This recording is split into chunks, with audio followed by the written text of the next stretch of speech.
সালামু আলাইকুম। কথায় আছে না, বাঙালির খাদ্য জীবনও মনে করেন যে বাঙালির স্বভাব কোনোদিনও শেষ হইব না।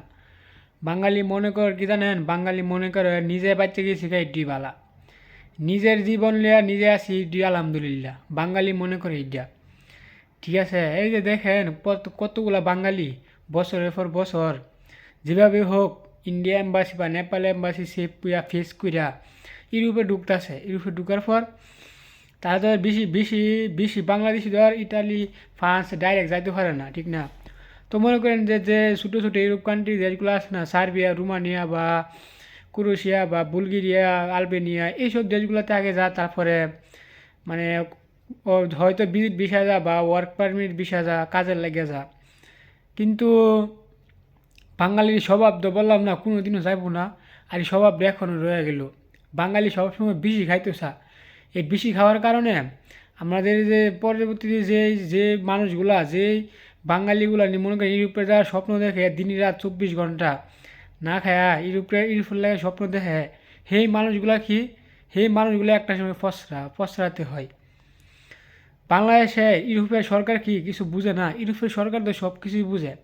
এই যে এতগুলা বাঙালি যাইতাছে বাংলাদেশ থেকে ইউরোপে যাইতাছে, আলবেনিয়া, তারপরে বুলগেরিয়া, রোমানিয়া, এইসব দেশগুলোতে যাইতাছে, গিয়া তো আর থাকতেছে না।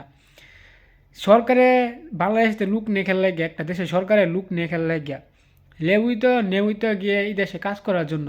এখন যদি এই দেশে কাজ না করে যদি অন্য একটা দেশে, অন্য ভালো একটা উচ্চ লেভেলের দেশে, উচ্চ লেভেলে যেমন ফ্রান্স, ইতালি, তারপরে অন্যান্য দেশে চলে যায়, লন্ডন, এই দেশগুলো চলে যায়, আসলে এইগুলা কিন্তু ঠিক না। আপনাকে সরকারের নির্দেশে কি আপনাকে এই দেশে কাজ করার জন্য। এখন আপনি যদি এই দেশে অন্য দেশে চলে যান নিজে চিন্তা করে, তাহলে কি আপনার জীবনটি সুন্দর হইল, আপনি ভালো থাকলেন। কিন্তু যারা মনে করেন যে দিনের পরে দিন, রাতের পরে রাত স্বপ্ন দেখতেছে, উপরে স্বপ্ন দেখতেছে, লাখ লাখ কোটি কোটি হাজার হাজার টাকা মার খাইতেছে, তাদের কি হবে? তাদের কি একটু চিন্তা করে দেখছেন? আরে ভাই, আপাতত আপনারা ইউরোপে ঢুকছেন, আপনারা হয়তো সার্বিয়ার বিষয়ে গেছেন বা আলবেনিয়ার বিষয়ে গেছেন বা বুলগেরিয়া, যে কোনো একটা ইউরোপের দেশে গেছেন। তো ইউরোপ দেশ গেছেন মানে কি পুরো ইউরোপই আপনার। আপনি চাইলে কি সব দেশে যাইতে পারেন গ্যাসের এখন, কারণ সব দেশই বর্তমানে উন্মুক্ত। এটা ধর বাংলাদেশ ইন্ডিয়ার মতো না যে বর্ডার মনে করেন যে অত চেক করে, অত চেক করে। আপনি চাইলে কিছু টাকা দিয়ে কি অন্যান্য দেশে কি ভালো কান্ট্রিতে যেতে পারেন। তো এখন আপনি যে যাইতেছেন, আপনার লাইফটা হয়তো আপনি পাইবেন, কিন্তু যারা নিরীহ স্বপ্ন দেখে, তারা কি, তারা স্বপ্নই দেখে যাব। তো দেখেন বর্তমানে ক্রোয়েশিয়া সরকার কিন্তু ঠিকই বাংলাদেশিদের এলাকায় কি দেশটা বন্ধ করে দিছে অনির্দিষ্টকালের জন্য। ক্রোয়েশিয়া সরকার কিন্তু বাংলাদেশের কর্মী নেওয়া বন্ধ করে দিছে। তো এখন আপনারা একটু চিন্তা করে দেখেন, যারা ক্রোয়েশিয়া জমা দিয়েছিল বা যাদের ওয়ার্ক পারমিট আই পড়ছে, তাদের কি হবে? তারা তো মনে করেন যে এখন একবারে আশা স্বপ্ন ছিল সবগুলো শেষ। যত টাকা পয়সা দিয়েছে এজেন্সির কাছে, সব টাকা পয়সা কিন্তু এখন পুরো ফেরত দিবে না। যাদের ওয়ার্ক পারমিট আই পড়ছে তাদের কিন্তু না হলেও 1.5 থেকে 2 লাখ টাকা লস যাইব। ঠিক আছে ভাই? তো আমরা যারা মনে করেন ইউরোপ কান্ট্রিতে যাবো, ইউরোপ কান্ট্রিতে ছোটোখাটো দেশগুলোতে যাবো, আমরা যে প্রথম আপনারা যে যাবেন, ঠিক আছে, কিন্তু যাওয়ার পরে না হলেও বছর খানিক থাকেন, 1 বছর 2 বছর বা 6 7 মাস 8 মাস 9 15 মাস থাকেন, থাকার পরে অন্য একটা দেশে যান। ঠিক আছে? আর আপনি তো যে দেশে যাইবেন, আপনার হলেন গিয়ে একটা বোকা মানুষ, বুঝছেন?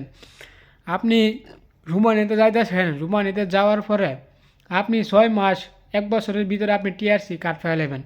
এই টিআরসি কার্ড ফাইলে আপনি যে কোনো সময় বাংলাদেশ আবার ব্যাক করতে পারবেন। ঠিক আছে? তো আপনারা কেন বেশি খাইতে যান? বেশি খাইতে গিয়েই তো বাংলাদেশের এই অবস্থা করছেন। যদি মনে করেন বেশি না খাইতে গিয়ে যদি কমই খাইতেন, কম ভালো থাকার চেষ্টা করতেন, তাহলে কিন্তু আর বাংলাদেশের এতটা অবস্থা হয় না। ইউরোপের সব কান্ট্রি, নেপাল থেকে লুক নেয় ইউরোপে, ইন্ডিয়া থেকে লুক নেয়, কিন্তু বাংলাদেশে নেয় না খেলে গিয়া। বাংলাদেশে মানুষের লোকে 1 নম্বরই স্বভাব খারাপ, অভ্যাস খারাপ। ঠিক আছে? এই জন্যই বাঙালি এত পিছিয়ে, খালি জের চিন্তা জের করে। ঠিক আছে? তো ভাই, এটা কি একদমই ঠিক না, বলতে গেলে এই কথা, এটা একদমই ঠিক না, বুঝছেন? তো সবাই ভালো থাকবেন, এটাই।